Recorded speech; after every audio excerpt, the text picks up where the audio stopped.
Whether you're stuck in a cycle of debt, earning too little to maintain your desired standard of living, or simply wanting to get a jump start on saving for a major financial goal, such as buying a home or investing, you may need help to get on track with your objectives. In this video, we will tell you about 10 steps to boost your financial health. Number 1. You can't manage what you don't measure. To effectively manage your finances, you have to know what you're working with. This means accurately tracking every dollar you make and every dollar you spend. There are plenty of tools for making this easy and streamlined. So the very first step in improving financial health is to make sure you're thoroughly tracking everything in and everything out. Number 2. Set financial goals. Most of us have some sort of financial goal, whether that's getting out of debt, saving for something big like a special vacation, or down payment on a home, saving for retirement, or simply achieving a level of financial comfort where we don't have the stress of living paycheck to paycheck. Whatever your personal finance goals are, it's important to clarify what exactly they are and any specific timeline they're needed by, so you can create a plan to get there. How much do you need? What's the total amount of debt you need to pay off, or the estimated cost of the trip, wedding, and something else you're saving for? Or the savings you'll need to retire comfortably at the age you'd like to retire? When do you need it by? Some financial goals are time sensitive, a payment is due on a certain date, or you want to be in a new home by a certain year, or retire by a certain age. What's your method of getting there? Is this savings goal going to be met by scaling back your spending, scaling up your income, or a combination of both? Number 3. Make a budget. There are many strategies for creating a budget, and different formats will work better for a different people and situations. Whichever you choose, the underlying goal is learning to differentiate between wants and needs. The budget helps you earmark income for the place it's intended to go, rather than spending it in places that don't help you meet your goals. So again, you can't manage what you don't measure. If you don't have a budget helping to outline where your funds should be going, it's pretty hard to know where they're needed and what to do with them, and when they're burning a hole in your pocket. Number 4. Save an emergency fund. A large part of financial stress is caused by not having enough money to cover unexpected expenses that come up, or fearing that you won't have enough to do so.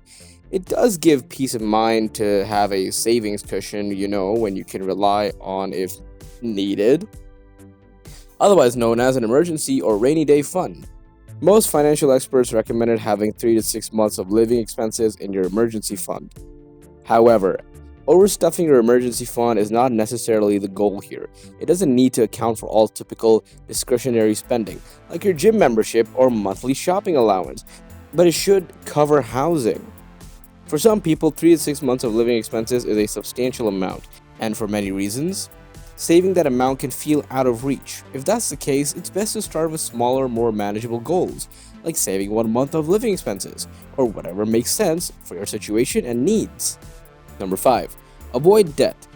There are some types of debt that are largely unavoidable to the average people, namely student loans and mortgage debt. Very few 18-year-olds can front the cost of college tuition, and most new homeowners don't have hundreds of thousands of dollars in cash, and thus depend on mortgage loans. But other types of consumer debt like credit card debt and car loans are generally avoidable. Putting student loans and mortgages aside, consumer debt is caused by purchasing things you can't otherwise afford, and in doing so, you end up paying more than the item was initially worth. And in some cases, getting stuck in the debilitating effect of accumulating interest. It's not uncommon for people with credit card debt to repay more in interest than the amount initially borrowed. The point here is to live within our means and avoid consumer debt at all costs.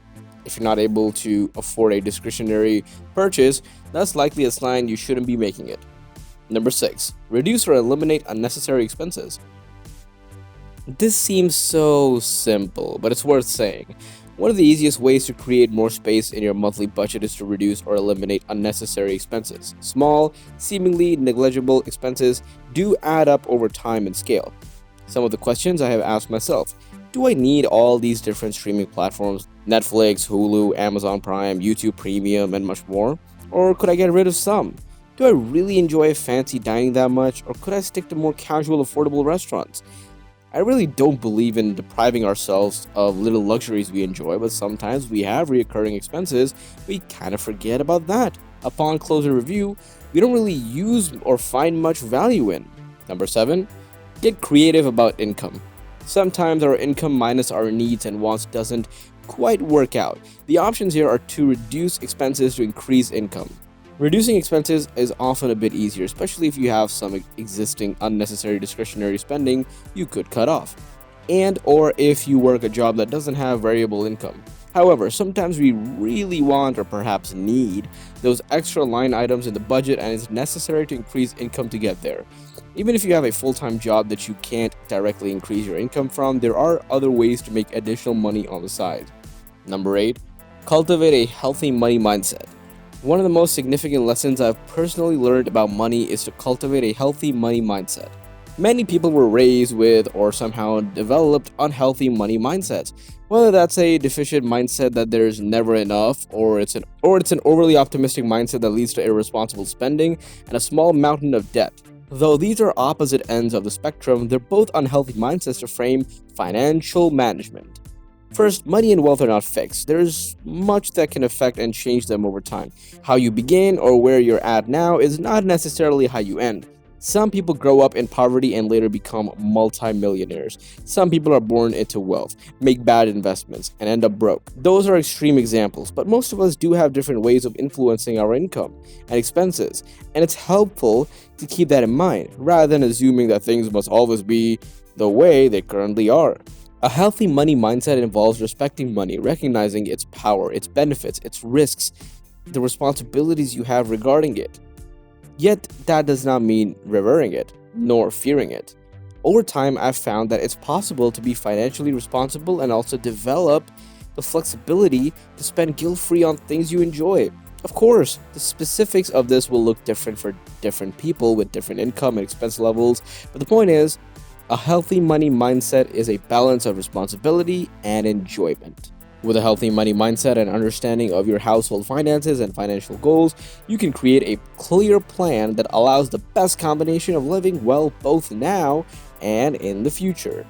This is it for today. Subscribe to our channel for more videos. We will see you in the next video.